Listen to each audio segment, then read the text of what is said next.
ফিরোজ, ওই দেখ দিদি আসছে। ভোটের আগে দিদির ভাওতাবাজি দেখবি? কি ভাই, তোমরা সকলে যুব ভাতা পাও তো? এইবার ভোটে আমাকে জেতাও, কথা দিয়ে যাচ্ছি। 1500 টাকা ভাতা 15,000 করে দেবো। রাখুন আপনার ভাওতাবাজি। পশ্চিমবঙ্গে তুমি দিদি করেছ অস্থিরতার সৃষ্টি।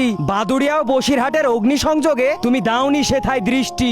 শক্তিশালী আইন প্রয়োগ তুমি করনি তোমার বঙ্গে। তুমি দিদি সর্বসদা ওই দুষ্কৃতীদের সঙ্গে। মদন মিত্র তোমারই দলে, ও বেটা নেতা রূপে জঙ্গি, উস্কানিমূলক ভাষণ মারে। ও দিদি তুমি মদ নারী সঙ্গী। ভোট কি শুধু মোদের জন্য?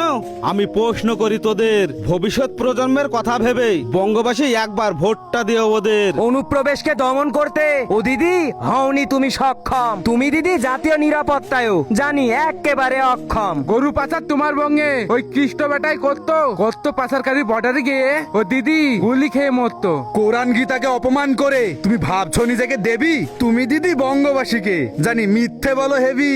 ধর্মের বিষ ঢেলে তুমি করেছো সম্প্রীতি নষ্ট। তুমি দিদি দাঙ্গা লাগিয়ে কেন মোদের দিচ্ছ কষ্ট?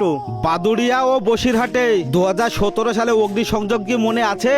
তুমি দিদি হিন্দু মুসলিম দরদি, ও দিদি ওটাই একেবারে মিছে। সামাজিক সম্প্রীতি নষ্ট করায় ওই মমতা দিদিই মূল। দিদিকে মোরা ভোটটা দিয়ে কেন করব মহা ভুল? কালীঘাটের ডাইনি পিসি একদিন বঙ্গে লাগাবে আগুন।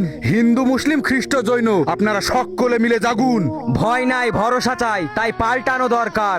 বঙ্গ থেকে নিপাত যাক ওই চোর মমতার সরকার।